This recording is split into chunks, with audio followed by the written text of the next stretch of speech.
Assalamualaikum warahmatullahi wabarakatuh, and good morning, ladies and gentlemen. Welcome to the fourth seminar of the DigiBiz Talk, Introduction of Drones and Robotics, How It Can Improve Business Operations, brought to you by AITI. This session will define drones and robotics and look at business reasons for wanting to make use of this new area of technology. I would like to invite Yang Mulia Muhammad Nurelham bin Haji Zaini from AITI to give their welcoming remarks. Thank you, Hani. Bismillahirrahmanirrahim. Assalamualaikum warahmatullahi wabarakatuh, and a very good morning to you all. Thank you for taking the time to participate in today's session of our series DigiBiz webinar talk. It is a great pleasure for the Authority of for Info Communication Technology Industry of Brunei Darussalam, AITI, to welcome you to this webinar on drones and robotics. Ladies and gentlemen, DigiBiz Talk is one of the initiatives by AITI to encourage ICT and digital adoption in the country, particularly to support the growth of the businesses through a series of seminars relating to emerging technologies. Today's seminar aims to promote drones and robotics. It is to create insights based on integrating drones and robotics into the enterprise and look at business reasons for wanting to make use of this new area of technology. Drones are aircraft which are able to fly without a pilot. Drone controlling is performed remotely by radio waves or autonomously. They are often equipped with accessories used for surveillance and monitoring. Drones are the ideal devices to patrol large areas such as agriculture as a way to conduct visual inspection of fields. Whereas robotics is the study of assembling robots. A robot is a programmable machine that physically interacts with the world around it and is capable of carrying out complex series of action autonomously or semi-autonomously. Robotics continues to emerge as a large and influential markets, such as in the healthcare industries, agriculture industries, processing industries. Ladies and gentlemen, to have a better understanding on the drones and robotics, in this session, we have invited moderator and regional experts, speakers in the field of robotic and drone. Before I end, I would like to thank Recap for facilitating this webinar. I wish everyone an enjoyable and very informative session. Wabillahi taufiq wa hidayah. Wassalamualaikum warahmatullahi wabarakatuh. And thank you very much. Thank you, Yang Mulia Muhammad Nurelham, for your speech. Finally, I would like to extend a very warm welcome to our first speaker, Amir Zakwan Anuar, who is joining us today all the way from Malaysia. More about their introduction will be covered by our own Dr. Lim Tiong Hoo, who will be our moderator for today. So Dr. Lim is a senior assistant professor from Universiti Teknologi Brunei, and he comes with a vast area of expertise all the way from data analytics, Internet of Things, drones, and also robotics. He's an individual full of passion, and I have no doubt he will be able to lead today's session as moderator. So Dr. Lim, the stage is yours. Thank you, Hani. Thank you for such a wonderful introductions to me. So anyway, welcome everyone. Good morning, everyone. So can I inform you all that if you have any questions for the presenter during the sessions, you can always can use the chat features on the Zoom webinar. So now let's please welcome our first presenters, Mr. Amir Zakwan, who will be speaking to us on drones and its applications in businesses. So Amir is a Chief Strategic Officer of Aerodyne Groups, primarily managing Aerodyne Group international expansions, as well as corporate strategies at Aerodyne Group headquarters in Cyberjaya, Malaysia. Amir commenced his career in Khazanah Nasional Berhad, a sovereign investment fund of Malaysia, spending 8 years performing investment management, M&A, and corporate finance roles in KL headquarters and London office. He has managed multiple investment portfolio cumulatively that worth millions of US dollars, ranging from properties developments, real estate, as well as innovative and technology in Malaysia, as well as in Europe. Amir holds a master's degree in international business from Monash University and a bachelor degree in medical bioscience, also from Monash U. So let's welcome our first presenters, Mr. Amir. Okay, Mr. Amir, well, the floor is yours. Thank you very much, Dr. Lim. That was a very generous introduction. Assalamualaikum. Good morning to our friends in Brunei, all the way from Kuala Lumpur. Sending warm regards. I think before we start, I would like to. I did prepare some slides. Hopefully, we can put this up. I hope everybody on the call can see my slides. Good. Right. So. What I will do is to go through this seminar, I will introduce what we do at Aerodyne, and that has a lot of spillover in the use case of drones, robotics, data analytics, artificial intelligence, and others. And I would hopefully pass the message to recalibrate our thinking of how we look at the drones and robotics space, because it's not just plain vanilla drones, plain vanilla robotics, but there are complementary technologies around it that need to be ingrained when you do product design for drones or robotics moving forward. So if you were to think about Aerodyne, if anybody were to ask, what does Aerodyne actually do? Do we sell drones? Are we a DJI? Are we a Parrot? Are we a Boston Dynamics? Do we sell manufactured drones? No, we don't. Our business model is very simple. Our business model is 2 letters and 1 number that you can see on screen at the moment. It's really drone technology, data technology, and last but not least, digital transformation. And I will go through what all these actually mean later on in this presentation. We do operate in 35 countries all over the world through 12 regional offices. And that's primarily my role to expand the business into all these different countries all over the world. So we are ranked number 1 in the world, alhamdulillah, 2021. The a ranking done by Drone Industry Insights, which is an independent drone research agency based out of Germany. And they rank every year. They rank 400 top drone companies in the world. And on the screenshot, you can see the top 40. Of course, some of them are blurred for confidentiality reasons. But alhamdulillah, you can see at the top, we are alhamdulillah number 1. So we have come a very long way. We started this company 7 years ago in 2014. We didn't even appear on the ranking early on. But then again, in 2018, we appeared 7th. And then we went up to 3rd, 2nd, and finally we came up on top, number 1. And we're very, very proud of this. So just give you some highlight statistics of our business. Internationally, we have inspected more than 500,000 critical assets all over the world. And when we talk about critical assets, we're talking about oil and gas assets. We're talking about power lines. We're talking about telecommunication towers. We're talking about what else? Agriculture, for example, wind turbine generators, solar farms, and so on and so forth. And in terms of power lines, we've inspected more than 380,000 kilometers of power lines all over the world. And these are your, general transmission / distribution power lines. We've inspected more than 7,000 wind turbine generators. These are your big wind farms all over the world. I think a funny fact is that in Malaysia, there are no functioning wind turbines, but we managed to build this product that is being used currently in Europe, North America, as well as Japan. In terms of solar, we've inspected more than 7 gigawatts of solar farms. We built this product in Malaysia for a client in the US, and then we just started replicating this for all other clients everywhere in the world.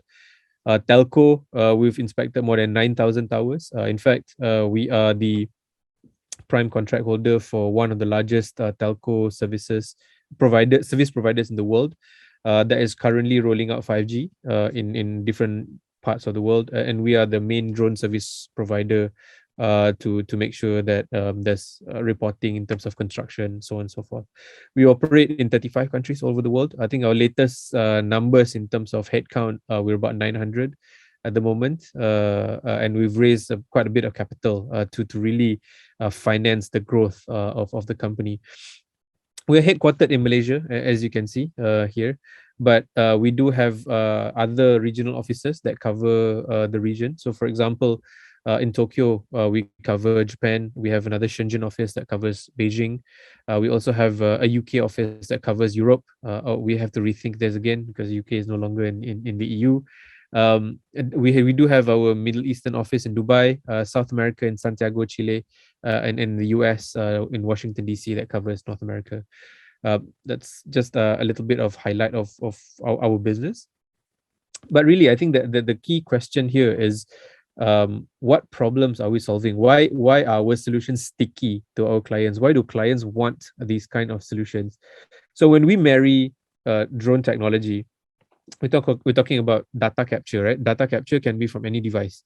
It can be from a drone, can be from an aerial robot, it can be from a Spot, or you may be familiar with Spot from Boston Dynamics, or you may be familiar with ROVs, remotely operating vehicles, which are submarines, right? Remote control submarines, or IoT sensors, for example. These are all sensors to get data, right? Be it in the form of RGB or thermal or night vision or whatever else, multispectral, hyperspectral, whatever else, right? So, but the key crux of this, the crux of our business is really to provide data and insights to our clients. So, for example, and again, I'll talk about some of the use cases here. In oil and gas, for example, you may be familiar with flash stacks. You can see those little towers that spout flames, and you can see this. This is a very typical image of an oil and gas rig. Very dangerous, very costly, because ultimately they have to shut down flares. They have to stop all production to do inspection all these assets. So what we do is, when we combine our drone imagery system with our data analytics platform, we reduce the shutdown time, which means that we minimize the revenue loss for our clients. But at the same time, we also eliminate the safety aspect. We eliminate the risk aspect for people who engineers who are inspecting these assets. So typically, what happens in oil and gas is these engineers will have to be harnessed. They'll have to be, they have to put on a harness, and they have to abseil down these flash stacks, and then they have to take pictures using cameras. It's really dangerous, and it's really, in terms of the quality of data, is not very good. But when you use drones and you couple this with a data platform that we've proprietary to us, that we built, we're able to deliver this data real time. But at the same time, we eliminate the need for engineers to risk their lives using harnesses, abseils, and so on and so forth. But at the same time, imagine this for power lines. Imagine your electricity poles outside your house. How they're typically inspected is, engineers, again, electrical engineers, will have to go on skylifts. These skylifts will lift them up. They have to take pictures. It's very old school, very, very, very dangerous, very dirty, very old school. They have to move from one pole to another, and they probably can cover 15 poles a day by doing this manual sort of data capture. And then they take all these pictures, and then they put it in some PDF format, and then they do their write-up manually. Very painstaking, very risky, very slow, and data are not very accurate. Because number one, if you are the client, can you really verify that these contractors actually perform their duties, or they are just taking random pictures and they're just filling in whatever in the reports? But when you transpose this to an automated solution, to a data platform, to using robots, and all these GPS points are accurate, you can actually see on a data platform. You can just review it on your phone. It's an app that we built. So for our clients, they can just review this on the phone. They can actually see where these defects are held, where intervention plans, where this needs to happen, and so on and so forth. Just a touch of a button, because data comes to the app real time, as and when our pilots perform these inspections. So we are also big in agriculture. We started agriculture in 2021, early 2021.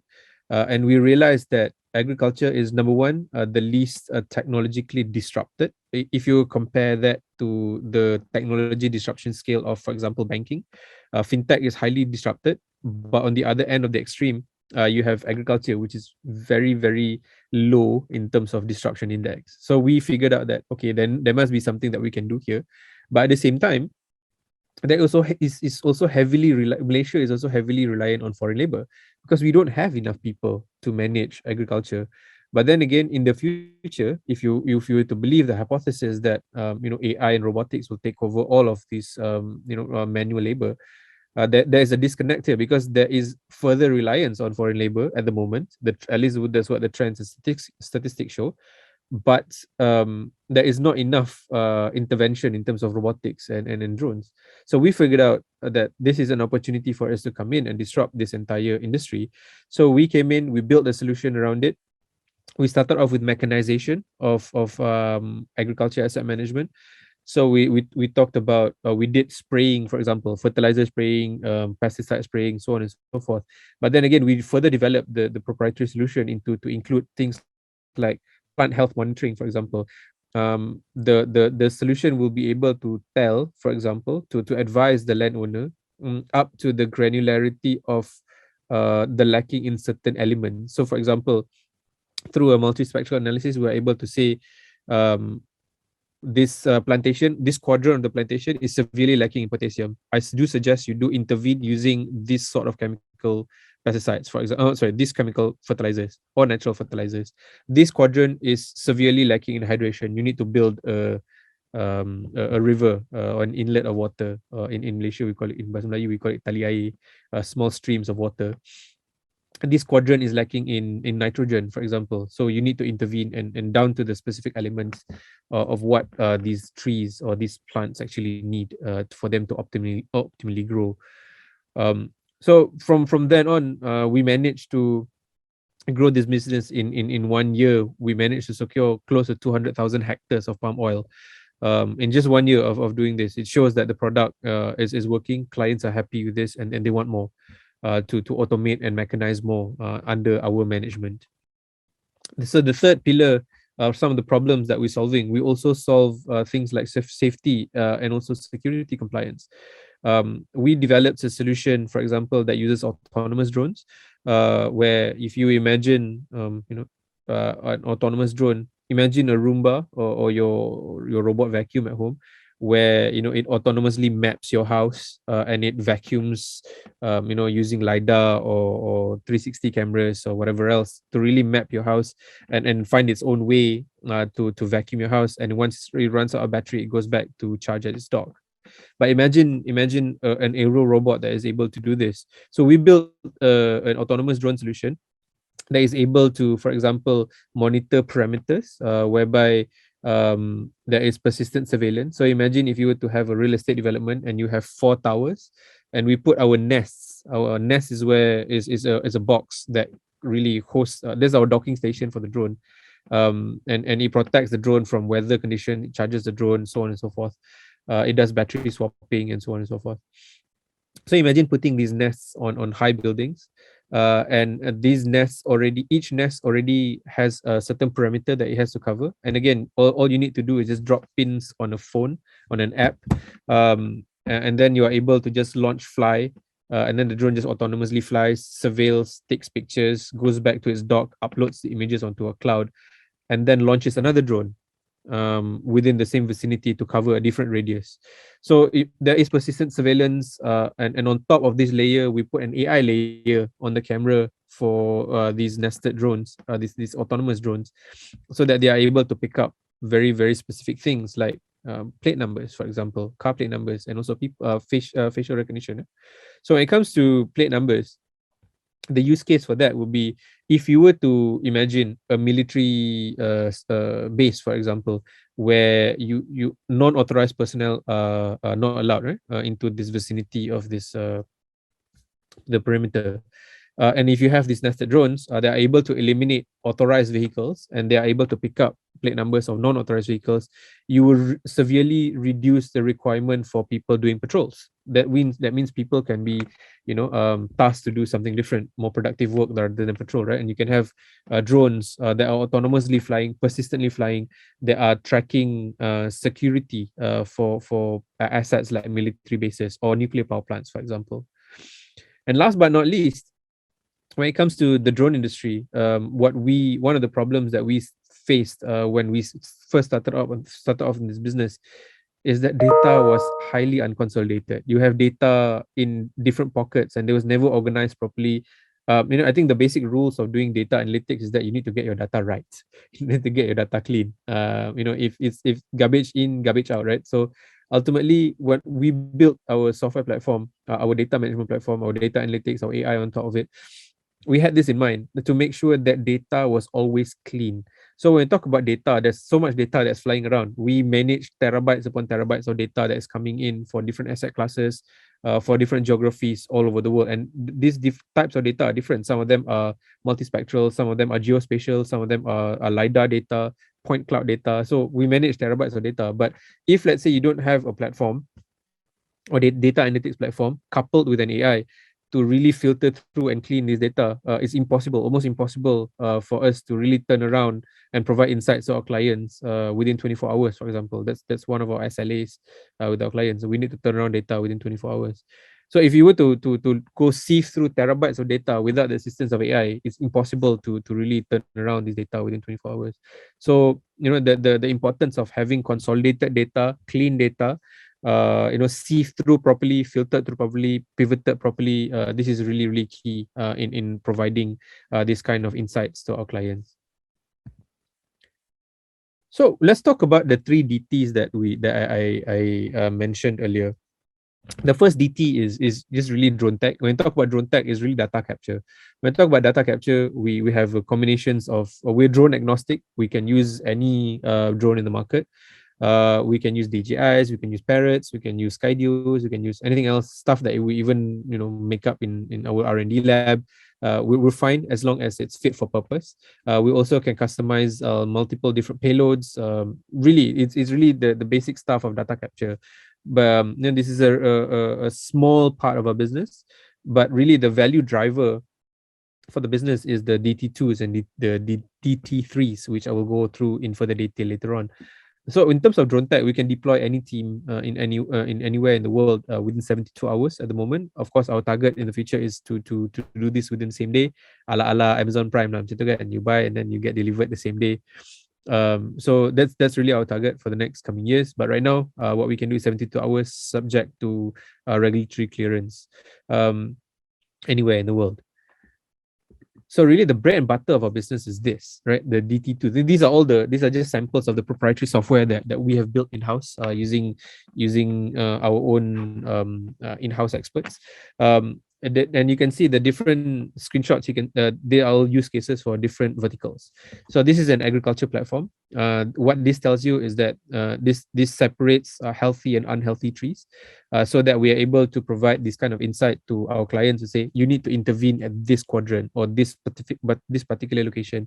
And all this is tied to lat long, GPS coordinate, latitude and longitude, so that they precisely can go and surgically intervene to reduce costs, optimal cost when it comes to managing this kind of large-scale agriculture plantations.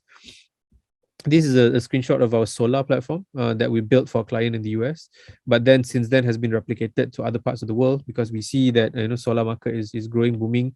So really the demand for this kind of software is just a no-brainer. So when it comes to solar, what this platform actually tells you is that the efficiency of each solar panel, that would mean revenue dollars, right? So the amount of kilowatt hours that you generate from these solar panels, shouldn't be disrupted, because if any solar panel is defective, then really is revenue dollars that you are losing. So what we do is, when we come up with, we persistently collect data from all these solar panels, and from that data it goes into our data platform to actually see which ones are defective. The ones that are defective could be sometimes very, very simple things like bird damage, for example, or bird droppings, or cracking, or whatever else. I mean, scratches from hailstones or whatever else.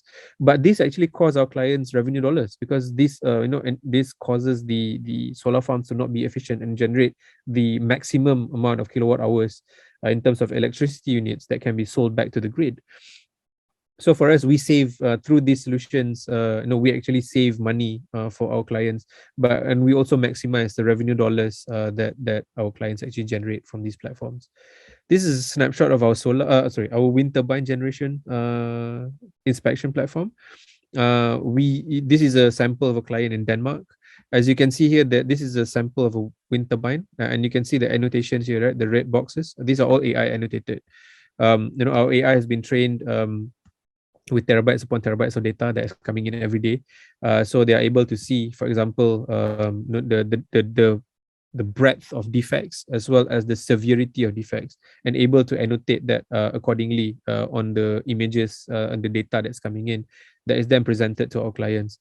I think just now I mentioned, ironically, Malaysia doesn't have any functioning wind turbines, but yes, we built this for clients in Europe, North America, and also Japan.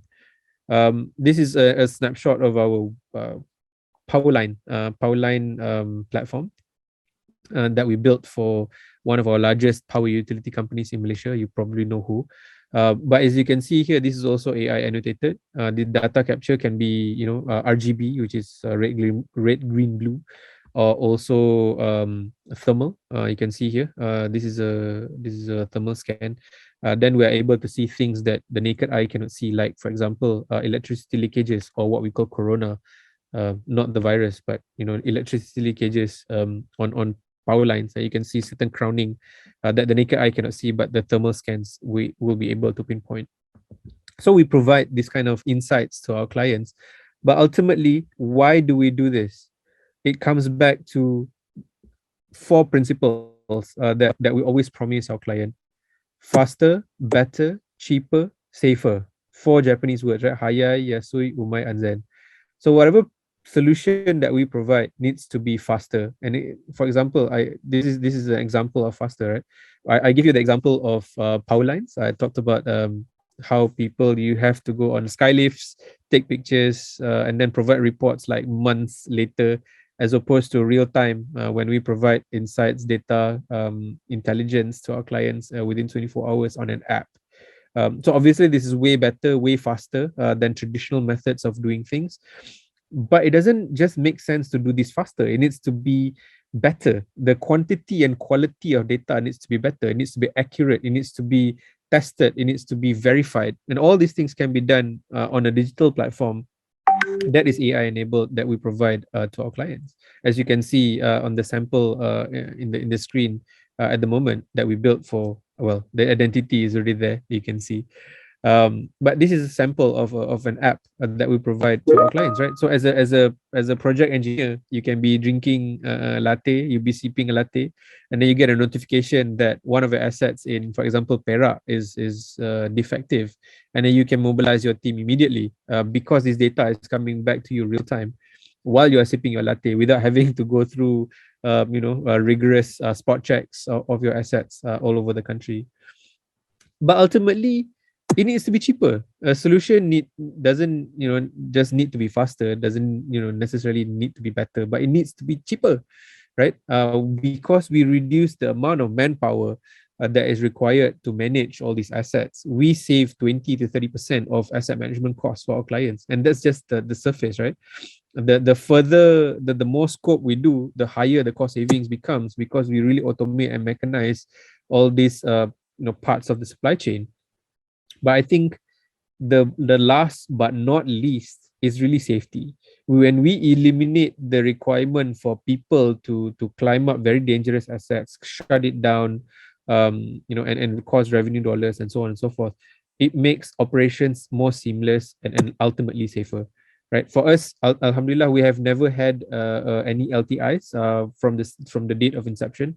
We've had no major incidents whatsoever with the many clients that we've managed around the world. So when we talk about digital transformation, I think this is the point that I wanted to emphasize here. When we talk about digital transformation, drone is a tool. It's not the end all. It's a means to an end. A drone is a means to an end. It's not the end, right? So I want you to start recalibrating your thinking about the usage of drones. The drones is a tool to capture data. But ultimately, in our business, it's not about just the data, right? You need to provide wisdom, you need to provide insights, really the so what to our clients. So ultimately, when we combine data analytics, we combine IoT, we combine artificial intelligence and other complementary sort of technologies, we are building digital transformation solutions for our clients using drone as a tool, right? Drone is not, like I said, drone is not the end. Drone is a tool to capture data. And ultimately, we combine this with other complementary technology to build a digital transformation solution for our clients, right? Okay, we'll go to the next slide. So our platforms are not just used in Malaysia. Our R&D is done in Malaysia, but we export our solutions to other parts of the world. So, for example, our Powerline solution is used in all these purple dots, right? So Japan, we use it in Middle East. We also use it in the US, South America, Australia, Malaysia, so on and so forth. Our solar solution, like I said, started from the US. We built it in Malaysia, but we've then since exported it to South America, Australia, and so on and so forth. Telco is the same thing. This is one of our fastest growing pillars through this collaboration that we have, through this contract that we have with this major telco player that is rolling out 5G. As you can see, all those blue dots are where we have exported our telco solution. Wind turbine is the same thing. We use all these in the yellow dots. And last but not least, our GeoIntel or geospatial solutions are being used in all the places in the green dots, right? So I think I just wanted to recap. The applications. I think we'll spend a little bit more time on this slide to really peel through some of the applications or use cases for our solutions or the solutions that we have built, right? So we talked about geospatial. Geospatial is really mapping, very basic stuff, but the key thing here is that you have a lot of data points on a map. But ultimately, for example, when you work with agencies that require, helicopter views of tracts of land, for example, when you work with, for example, in Malaysia, Ministry of Agriculture or Ministry of Forestry, for example, data points on the map is just, okay, they have data points on the map. But what they really want is insights, time scales, for example, time lapses of data, graphs. They want to see changes over time. They wanted to see how we can optimize. You can use geospatial data as a tool to optimize and also to plan. For example, city planning, smart city planning needs to use geospatial data. So they are able to simulate, for example, if they were to change a commercial district into a residential district, for example, what would be the impact to traffic? Do we need to then upscale or improve road infrastructure, for example? Do we need to build highways because of the increased density? So all these simulations can be done on a geospatial platform. But ultimately, we need to collect that data, put all those data on our geospatial platform, then we can start, tinkering with all these data analytics. This is what our clients would really, really appreciate. We also talked about infrastructure, critical infrastructure. We talked about power lines. We talked about telco. We talked about agriculture. We talked about wind turbine generators, solar farms, so on and so forth. These are all using the three things that we highlighted earlier on. The drone technology, which is really used for data capture, can customize payload, so on and so forth. Our data platforms, which are proprietary that we built. So all this intelligence, all these indices, the so what's, subject matter expertise are all in-house. And we use all those in-house subject matter expertise to build all these data platforms for the different verticals that we service. And last but not least is digital transformation, which is combining whatever solution that we have to complementary technology to expand the scope and ultimately reduce, to improve safety, improve quality of data, improve turnaround time, and also save costs for our clients. When we talk about construction, one thing I didn't highlight is that we started off our business in 2014. The first project that we got was actually construction monitoring. We use our drones and again building a data platform to report construction development in real time progress. So typically the problem statement that we were trying to address was the client was a developer, a real estate developer, and then this real estate developer came to us and said, I don't like how my contractors or my project engineers report because they're always late by 3 weeks. Because, for example, what they do is they will just climb and they take pictures and then they put it on the report and then they report to the development committee or whatsoever. And then that report is 3 weeks late. Things would have moved on the construction site already. So what we did was we provided, we do data capture we're using our drones. And again, the frequency of the flying is really what the client advises.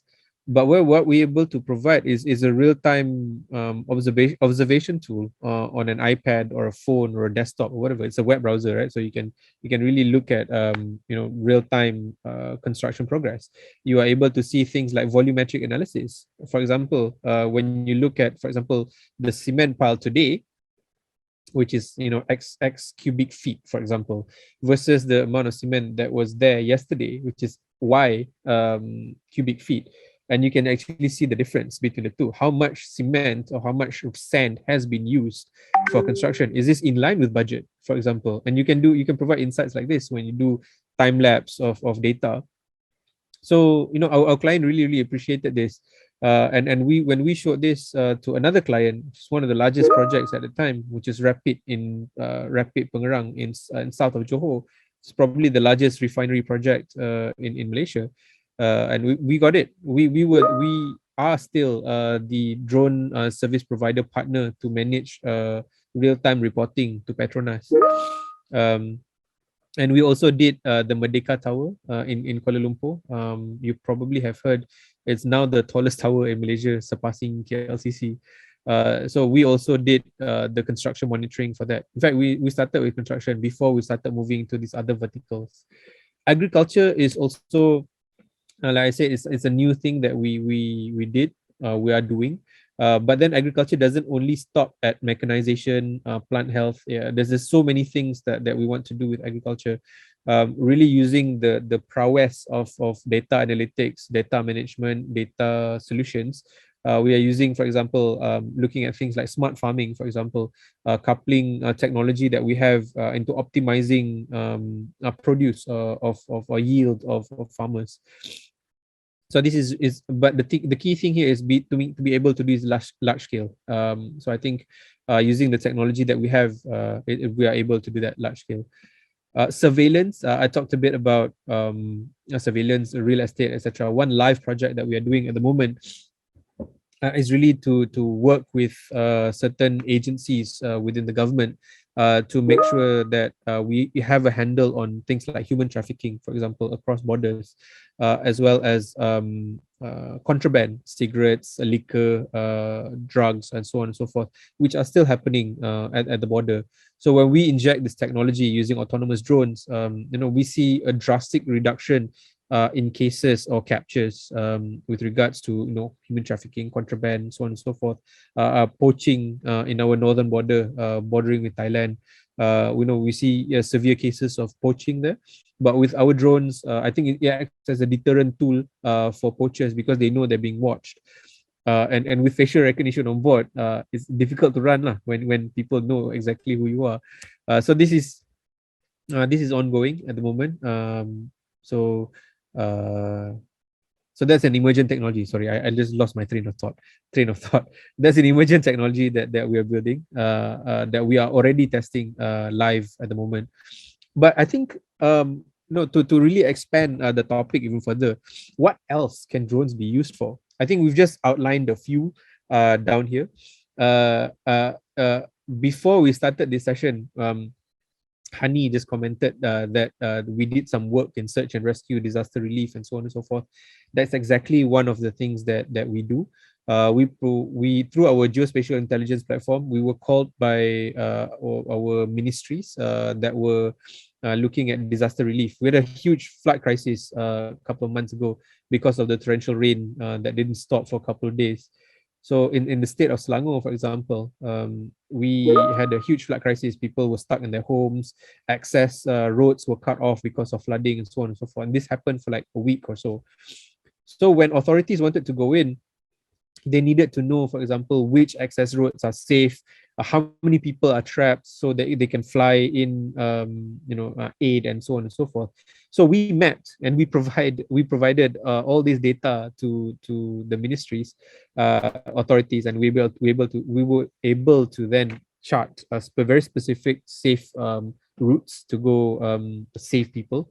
At the same time, through our thermal scans, we are able to see exactly how many people there are that need to be saving, which means that the authorities are able to plan the resources, the amount of boats and so on and so forth to really go in and bring all these people out, so that because they've already known the budget and they know the safety routes. So one big problem as well was that because the water rose so high, the water actually flooded cars. So when the authorities' boats were coming in, they got stuck because there were cars underneath, right? So we, through our scans, we are able to say like, okay, these roads are densely populated with cars, so you shouldn't use this road. Then you should use another road. This one, no cars. You wouldn't damage any private property as you go through and save all these people. So when we provide this kind of insights, the job becomes so much easier for our authorities to go in and help people. Another example of this use case was, I think it was like a couple of years back, there was an earthquake that shook Gunung Kinabalu. This was probably near Brunei lah. I mean, it's in Sabah, right?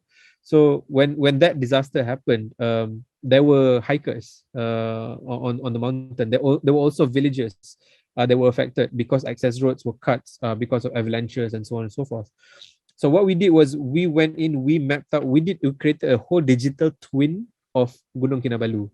And what a digital twin means is that you imagine lah, you guys play games, so on and so forth. You guys can see digital mountains, right? So we created an exact replica of Gunung Kinabalu in 3D format.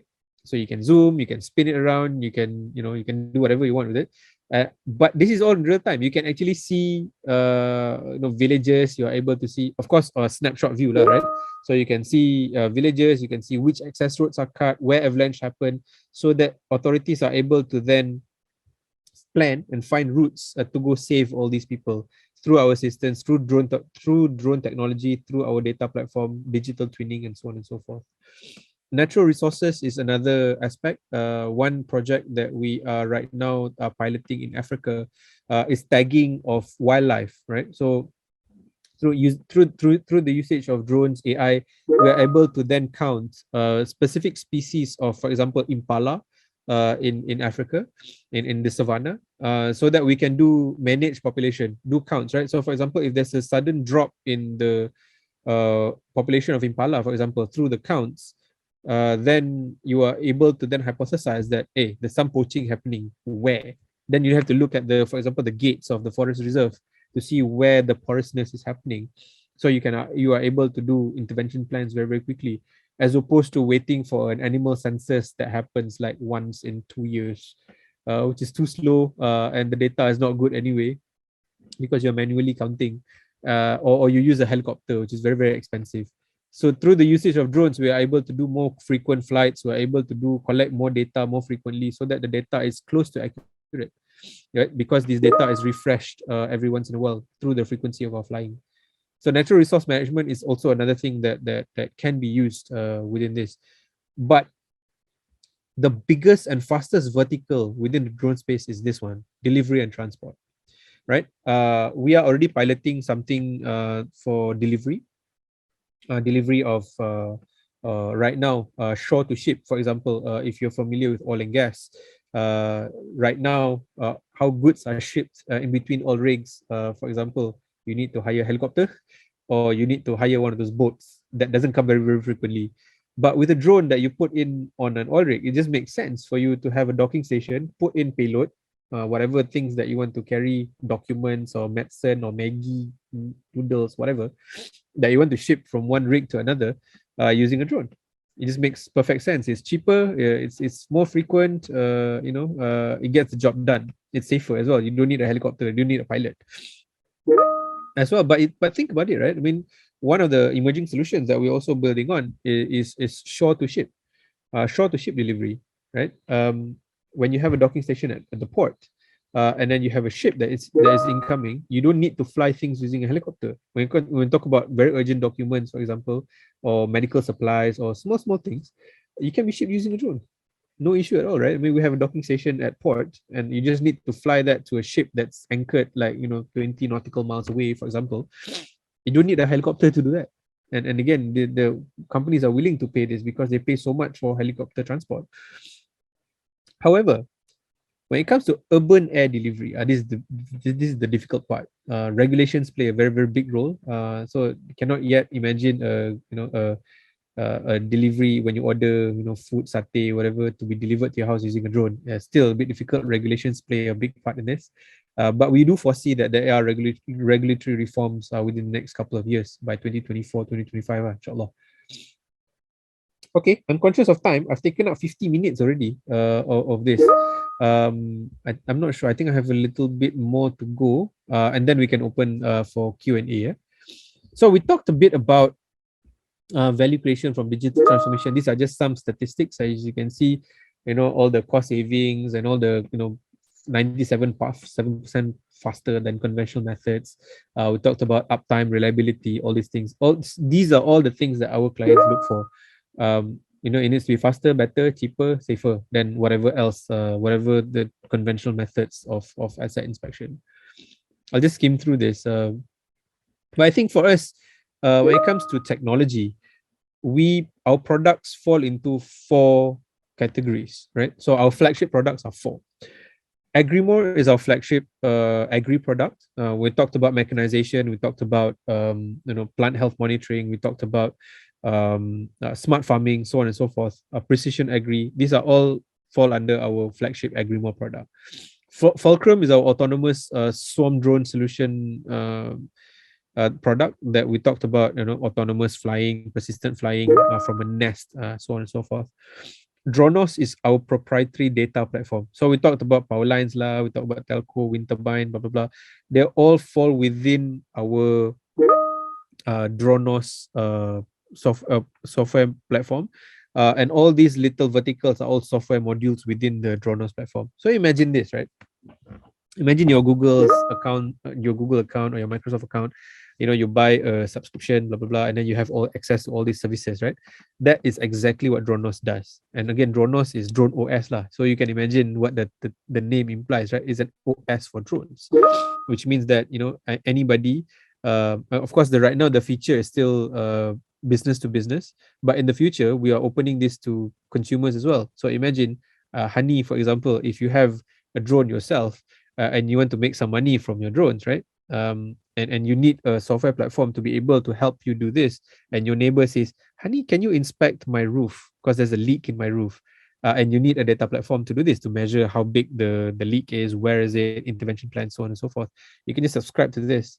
And that enables you to really monetize this as an individual who has a drone and you want to make money from this. You are able to do this just by subscribing to the platform. So that's really the bread and butter of a business. But last but not least, we talked about urban air deliveries. We're piloting that with shore to ship as well as medical supplies. One example as well of a project that we've done is in Sabah, Kota Kinabalu, whereby the flagship hospital in Kota Kinabalu asked us to pilot a drone program to actually deliver medicine to villages which are within a 40-kilometer radius. So for us, the 40-kilometer radius is not very far away. I mean, but mind you, 40 kilometers in radius from PPUKM in Kota Kinabalu, you have to cross a river. You have to use Jalan Balak, which are used by truckers who carry timber. And this is not a very pleasant road. To get to a 40-kilometer radius takes 6 hours because of this very difficult terrain. But if, let's say, you were a doctor that is delivering a baby and the mother is severely bleeding, you don't have 6 hours. You need blood supply immediately, right? So what we do is we supply, we fly from PPUKM to for example, a Pusat Kesihatan, which is 1 kilometer radius away from these kampongs, and that saves 5 hours, 6 hours of time. In terms of delivery time when it comes to medicine, drugs, or blood, and you are able to save lives with this. So that's really one example of these things that we've been doing in Sabah. But at the same time, urban air mobility is really, if you think about it, is a kereta terbang lah, it's a flying car, right? It's a drone that is much bigger in nature that can carry 200 kilogram payloads. It's really a drone if you think about it. Our drones are able to carry 5, 6, 7 kilogram of payload, whatever. But if you think about it, a flying car is really a big drone that is able to carry 200, 300 kilograms of payload, which is 2 to 3 people, right? Plus your luggage as well. So urban air mobility is right now booming, right? You can see, for example, in the investment circle, you can see a lot of money being actually pumped into or invested into urban air mobility companies, because ultimately investors are priming this for the next few years, whereby UAM companies will be mainstream when regulatory reform takes place. Same as us, we are also priming. We're doing the R&D right now, waiting for that market to be ready. Of course, there's many dominoes that need to fall in place. So regulatory approval, we need to take, market adoption, we need to get whatever else, all these other things that need to, market readiness and so on and so forth, that need to fall first before we can actually make this mainstream. But we're doing the R&D right now. Okay, let's see what else we have. I won't go through this. This is really just our okay. Just to give you a sense of who we work with. Sorry. Just to give you a sense of who we work with. We work with all these players. As you can see, these are all our clients all over the world. You can see some very, very big names there. Our local clients in Malaysia, some of our investors. We also work with academia, for example, to really commercialize IP. From the academic world. We also get a lot of support from the government. We also have many technology partners around the world. So you can also see some very, very big names there: AWS, Huawei, Alibaba, DJI, Skydio, so on and so forth. So this is a picture of our campus. Whenever you are in KL, we do welcome you. Please do come to our office. Our office is in Cyberjaya, just half an hour away from Kuala Lumpur. Very near the airport. So anytime you're here, please do come. We welcome you to come and see it for yourself. And these are just some of the images that we've taken from our projects all over the world. This is at the Atacama Desert in Chile. This is in the North Sea in Denmark. This one I can't remember. I think this is in the US. I think this is our Russian team, and they had to perform a data capture operation. I think in Volgograd or somewhere in Russia. Where it was like negative 35 degrees Celsius for a power line client in Russia. So it's crazy. But we are able to do that through the injection of drones, robotics, and so on and so forth. This agriculture, as you can see, paddy plantation. I think that's almost the end. Yes, that's almost the end. That's already the end. I hope I'm within time. 9:59. 1 more minute to 10 o'clock. I think I'll pass it back to you, Professor Lim. The floor is yours. I hope I've spoken too much already. You guys can ask questions. Okay, thank you very much, Amir. It's such an interesting sharing sessions that you have shared with us on various applications of drones in various industries. And I'm sure that there are still many others application area that have not been covered in this talk. But however, I have just some questions to you, because the thing is that as you know that in Brunei we are quite unique compared to other countries, right? Okay, never mind. Before I ask the questions, so for the audience, if you have any, I'm too excited, you see. So if you have any questions that for Amir that you want to ask, you can always put it in the chat group, okay? And or you can also raise your hand. So Amir, I think one question that was raised on, the participants have actually asked whether can they get the slides. So I assume you can share the slides with them. Can you, Amir? Can. I can share the slide. Okay. So most probably, I think the facilitators will try to will share the slide with those who attended in the sessions today. So let me start off with the questions that I was going to ask just now. So as you know, that Brunei is quite unique compared to some other countries, right? Because due to our industry is quite limited and I would say our industry is quite small. So how do you suggest drones can actually be used to our local businesses or even industry? Okay, so like I said, right? I think let's expand or recalibrate our thinking about what a drone is for, right? A drone for us in our business, a drone is a tool. It's not an end, right? It's a means to an end. And what the drone does is data capture. And data capture really can be in the form of RGB payloads, LiDAR, whatever. It's really collecting data. But if you were to substitute drone, for example, with something else, for example, a traffic camera, for example, it's a data capture tool, right? But what really makes it tick is really the back end. So when I talk about how we can use things like digital transformation, for example, in cities, what is the really So biggest value driver, sorry, I lost my train of thought again. The biggest value driver is really the data that you are able to plan cities. So smart cities using multiple cameras, for example, not just drones, but also cameras, security cameras from traffic lights, or even buildings, so on and so forth. You are able to then plan, for example, things like density of walkways. How do you plan, for example, your siram air bunga, for example, when there are too many people? All this data will be then collected and put on your smart city planning platform, if you will, right? Drones can be one component of that to do security surveillance and so on and so forth. But like any city, there needs to be collection of data. Then only you are able to then provide this kind of insights when you do planning, traffic route rerouting. If let's say there is construction on some intersection somewhere, the authorities or the people who are doing city planning are able to then reroute traffic accordingly, because they have all these data and insights, not just from drones, but also complemented with traffic cameras and CCTVs from buildings and so on and so forth. So that's just one application that I can think of at the top of my head, but I'm sure there's just a lot more that can be done. Okay, so there's one question from Hajasu on the chat. Actually, he said, because they say like you're going to use drone to actually to replace human, I would say, to do some of the monitoring. So how will this impact the physical labors?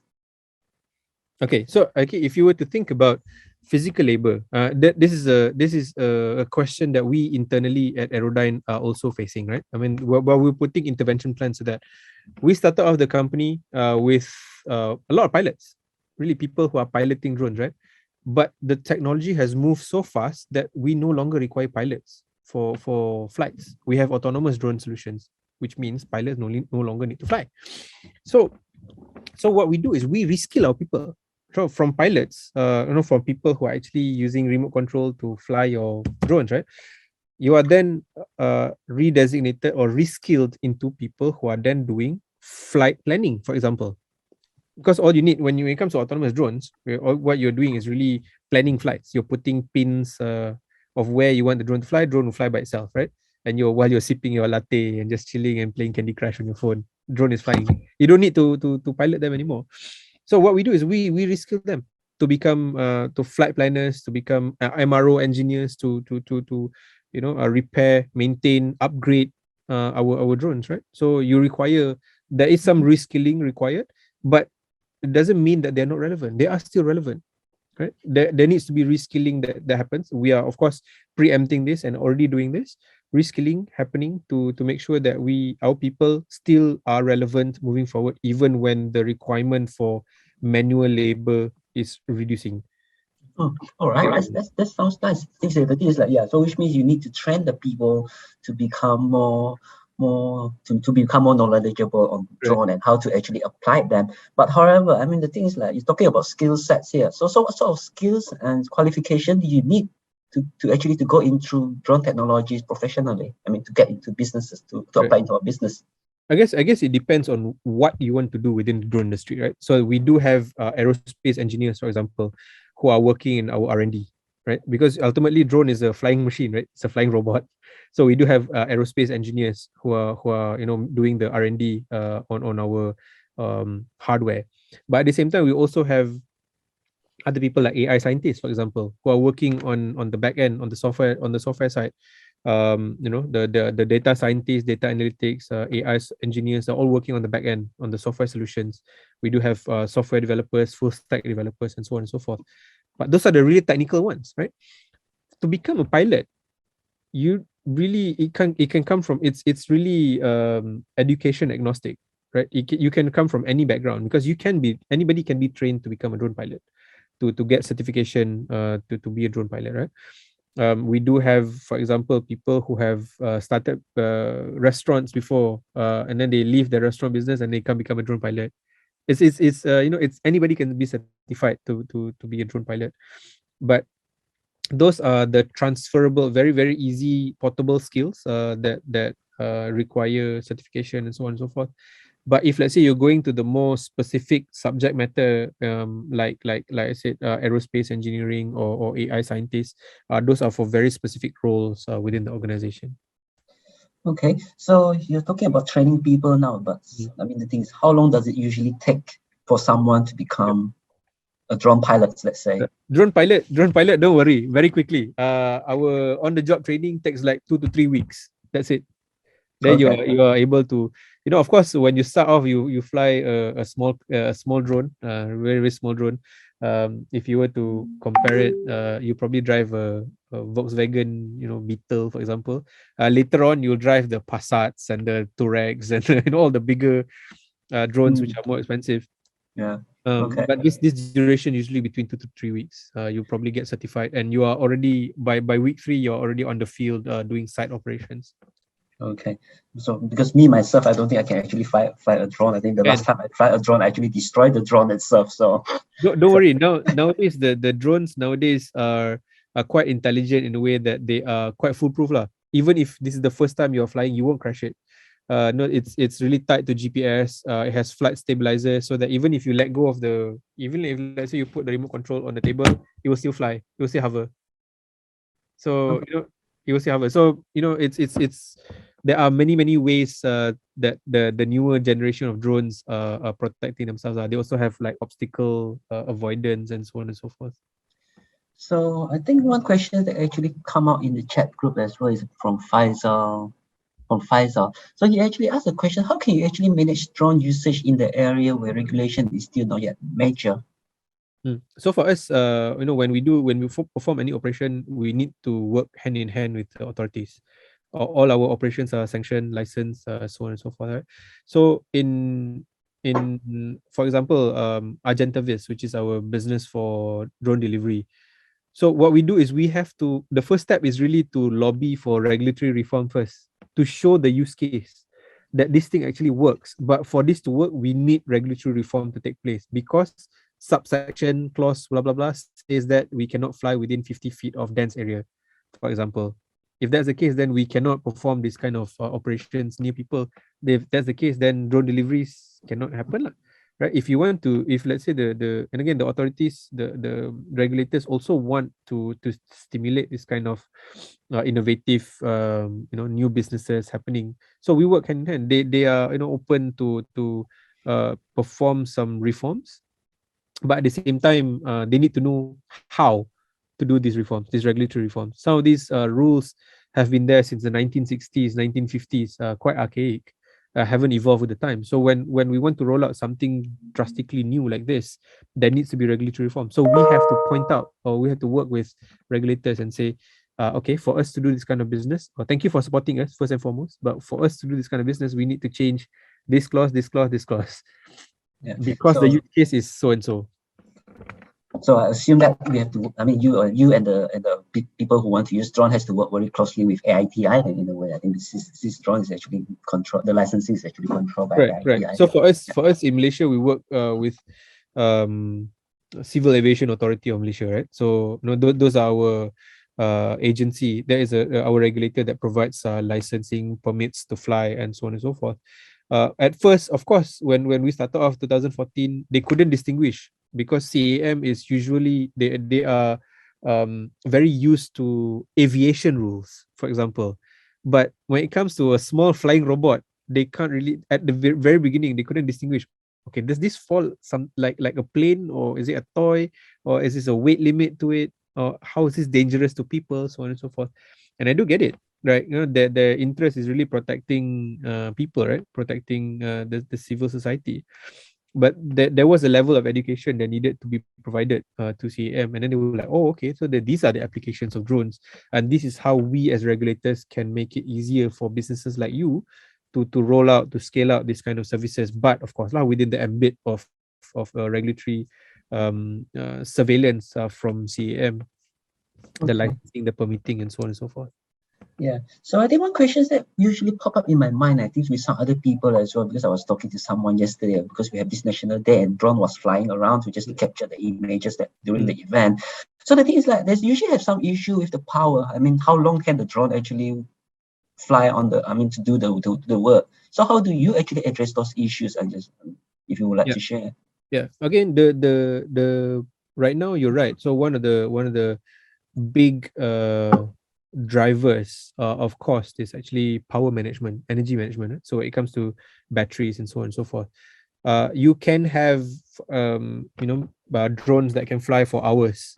There are drones or there are technologies or energy management technologies that enable drone to fly for hours, but at what cost, right?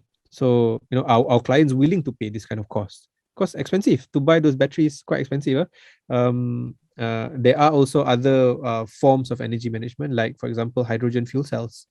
There are drones that can fly for 48 hours, for example, using hydrogen fuel cell. They can hover very, very high altitude, and they can survive for like 48 hours using hydrogen fuel cell.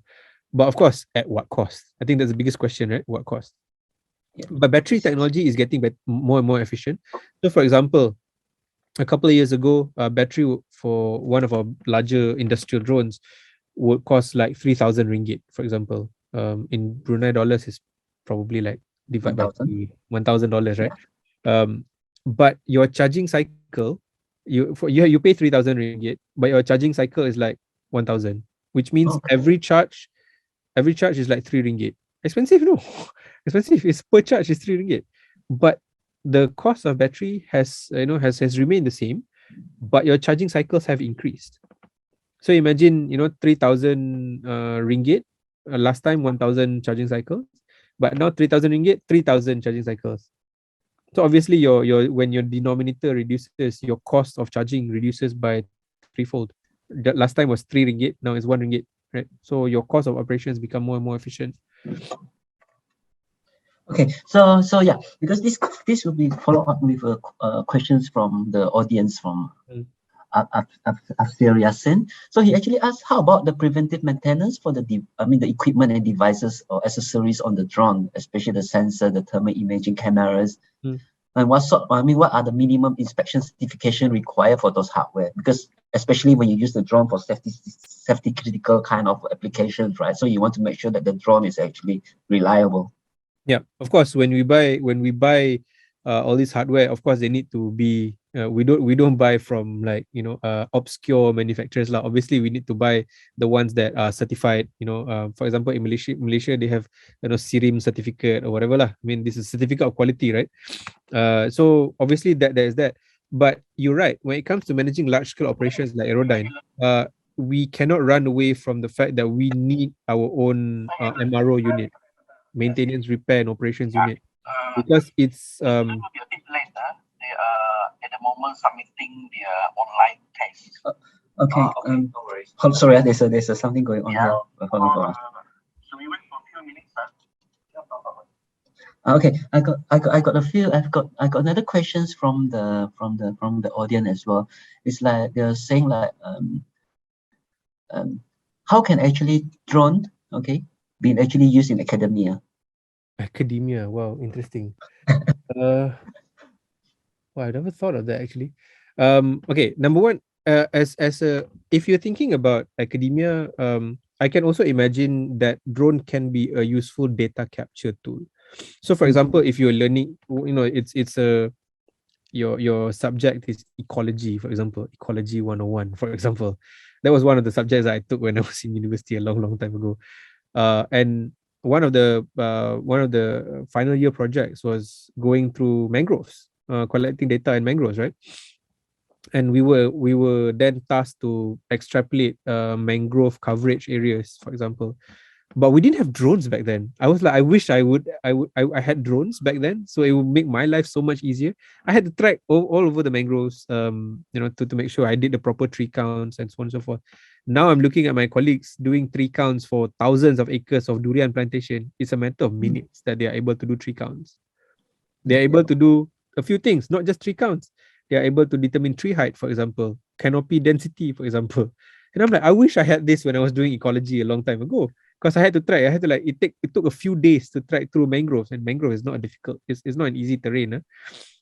Yeah. Okay. So I think this is one of the areas that can be used, especially for natural conservation. Also ties back to academia. Yeah. So indirectly, you can say actually the drone can actually be used for research as well, right? For data collection, for research. So even for teaching the students. Correct. Data. Yeah. I mean, it's like I said, drone is a data capture tool. what you use the data for is up to your imagination. Okay, true. I'm agree with that as well. So yeah, so there's one question actually from Willie Kong. I think sorry to get back to your question so slow, because I think they're quite interested to see how you actually kick off your drone businesses. Okay, especially in the restricted area, especially like you're going to, I mean, you want to capture the data. For example, you show the example that you actually have drone captured the terrain and everything, but that actually fly through people area, I mean private area. So how do you actually address those issues, and how can actually, I mean, because when you want to kick off start the businesses, how can you address those issues? Sure. I think these are all. I mean, for us, the scope of flying is client driven, right? So when we do perform, inspection. For example, I give you an example again. Power lines, right? Power lines are not just in urban areas, but they're also in like deep jungle. Yeah, they have to cross mountains and so on and so forth. When we inspect our assets, when we inspect our clients' assets, they need to give us a representation that whatever that we inspect are only their assets. Right. So for example, if let's say if we, and again, whatever permit that we get from regulators needs to be tied back to the specific assets that we are managing or we are inspecting. For example, if let's say we determine that there's a track of transmission lines that somehow cut across an urban area, then when we submit the flight plan to authorities or regulators to get permit to fly, then we need to say, hey, okay, this is only specific to the power line, and we will not do any other data capture for the areas, urban areas, and so on and so forth. And then there's also a floor of how high we can fly, so that we don't fly so close to people. It needs to be at a certain height. And again, when you fly at a certain height, I mean, it's quite far from people. People also cannot hear the buzzing sound of the drone and so on and so forth, so that we don't disrupt people's lives. But I think the long and short of it is that we always fly within the ambit of, number one, the client's assets, and number two, with permit from authorities. And we submit all our flight plans to the authorities to get these approvals.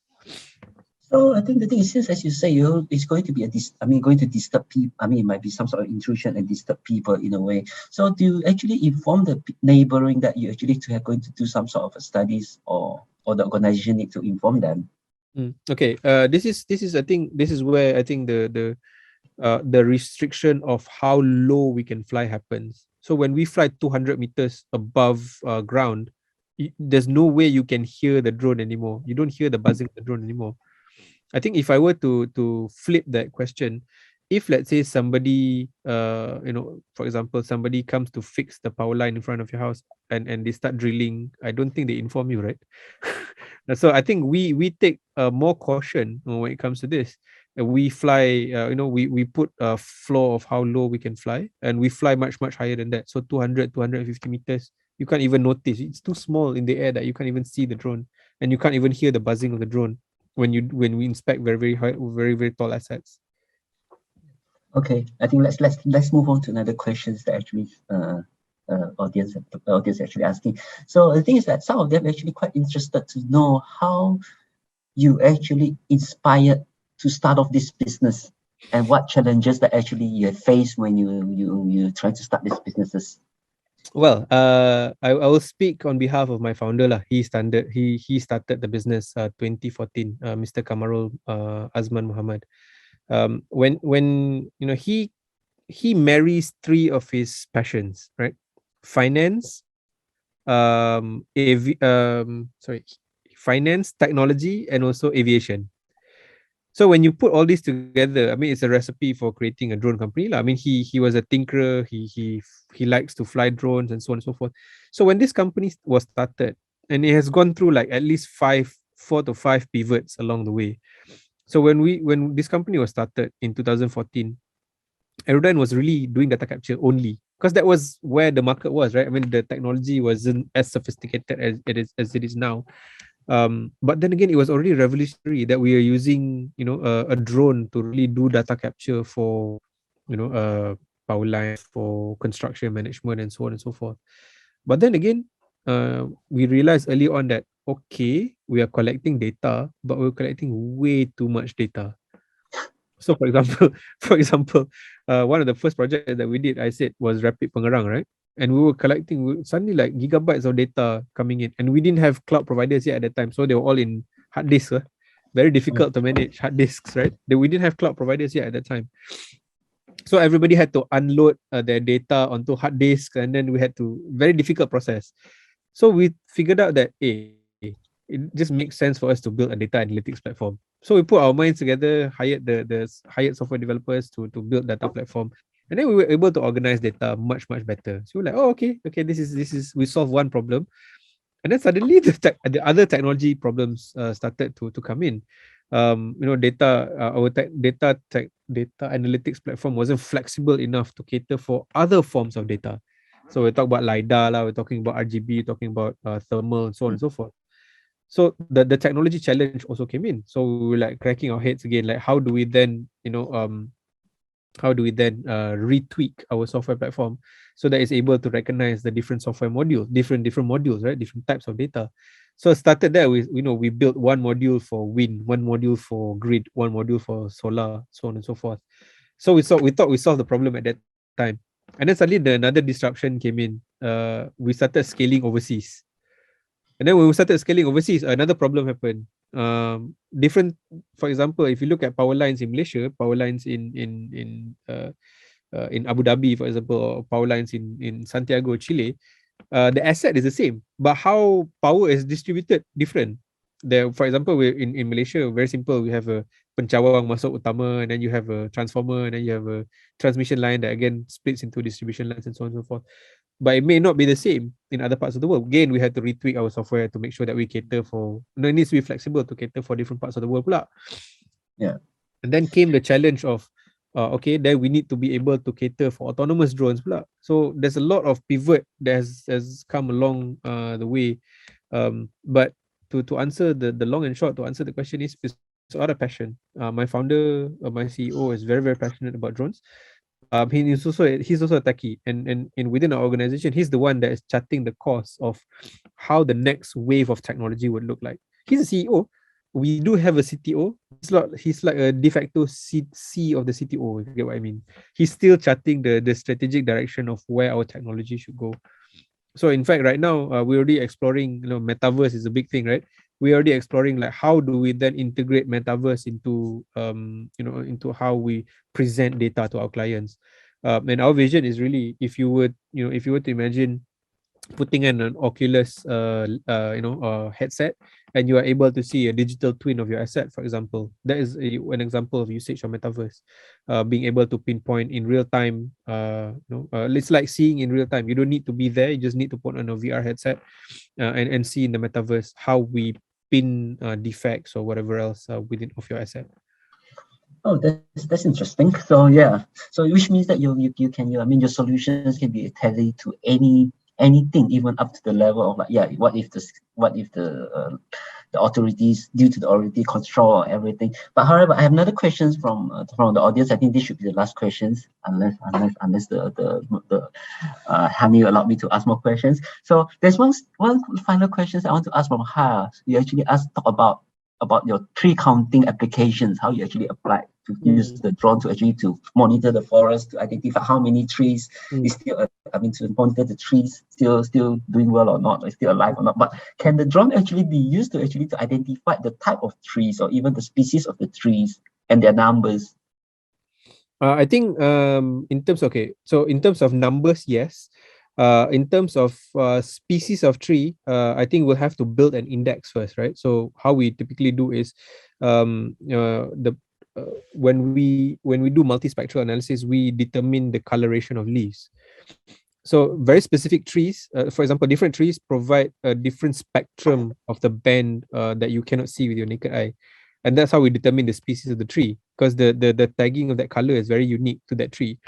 So perhaps, yes, if we build an index, we need to have some machine learning as well. We need to build that machine learning, then we are able to determine the different types of trees. Of course, you need to train the machine to identify if it's data from this band in the UV spectrum, it's what tree, right? So we need to be able to see that, right?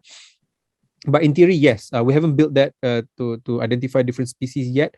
But for example, we're very used to doing tree counts of single mono species. So oil palm, for example, durian, single mono species plantations, right? Very, very used to doing that already, determining canopy density, tree heights, tree trunk, so on and so forth. Okay, so I mean the thing is, like you mentioned durian, because this is the things that I mean, just a follow-up question. This is the things that people are saying, okay, so can you actually use the drone to actually decide whether the durian is ripe or not, or any trees is ripe or not, or even Yes. like a paddy, whether it's ready for harvest or not? Yes, you can. So using, for example, for paddy, paddy very easy, because you don't have to do any measurements. Durian, yes, you can measure the size of the fruit, because it's really data capture. You just capture data, you can see the size of the fruit. Using artificial intelligence, you can actually calculate the dimension lah, width versus height, right? And then you are able to determine if, let's say, it's a ripe fruit, it will be what size. Okay, so there will be a combination of data analytics and some AIs into it, so that you can actually recognize whether something is ready to be plucked, or whether there's a disease or not. Okay, now since I see there's one more final questions. Okay, let me take these final questions to you. So from Habri, sorry about the names. So he actually asked the questions like, what are the major concerns about using drones? So what are the issues that you think that people has to know when they use drones? Of course, when it comes to in my mind, there are two things. Number one is, and again, I'm talking about the current state of drone market. There are two things here. Number one is privacy. Privacy when it comes to if, and again, this is the concern of the regulator on drone deliveries. When you fly too close to somebody's home, regardless of whether you are spying on that person, you are actually capturing data of somebody's property, regardless of whether it's intentional or not, right? When you deliver a parcel, for example, or you fly too close to somebody's house, it's inevitable that you will collect data about, for example, that fellows car plate number, for example, or the facade of his house, or even if that person is in the yard, watering his plants, you are able to see the face, for example. So this is a concern. Privacy is a concern. But then again, of course, we're working with authorities on seeing how best to provide reforms to this, but at the same time allow us to perform some of these operations. So number two is, of course, safety. When it comes to when there is something flying above you, you always worry, was this drone serviced or not? So you don't want a drone suddenly to drop onto somebody's head. The probability of dropping to somebody's head is more than zero lah, if you think about it, right? If something is flying above you, it's not zero, it's above zero, which means that it could happen. So for us, those are the typical concerns by civil society, but how we address them is, of course, those are the things that we talked about earlier on. We have MRO unit, we have to make sure all of drones are airworthy and so on and so forth. But those are typical concerns by civil society. Okay, so thanks, Mr. Amir, for spending time with us and answering all those questions. So thanks again, Amir, for such a interesting talks. Definitely, I feel it. I definitely is actually very knowledgeable. Very inspiring for me. If possible, I would like to be able to fly drone without actually destroying it. So even though as an academic, who actually research into robotics and also AIs, I wish I can actually fly drone even better. So okay, so I think thank you again, Amir. Thank you for having me. Yeah, sure, no problem with that. So as to end my sessions, I'll now hand over to Hani, our EMC for today. Over to you, Hani. Right. Thank you, Dr. Lim, and thank you so much for that insightful Q&A session, Amir and Dr. Lim. It was really eye-opening for me as well, just to see how useful drones are, especially since I feel like their usage here hasn't been explored to its full potential yet. So I really hope the audience walk away after the seminar with full of ideas and inspiration. So yes, if you have any questions, don't hesitate to reach out to the team at Aerodyne through the email provided. I will be giving the mic to Yang Mulia Muhammad Nur Ilham bin Haji Zaini from AITI for this event's closing remarks.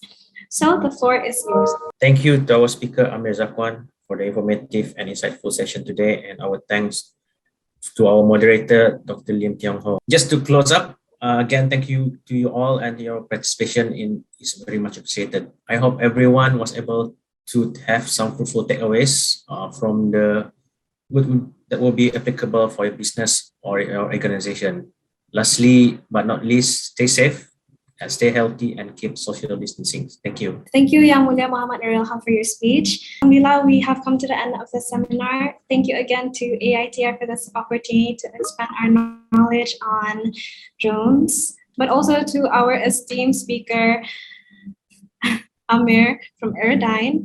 Thank you so much for being so courteous and being so kind to share your insights on the industry. It really was very amazing to hear all about your company. With that, Assalamualaikum warahmatullahi wabarakatuh and have a great day.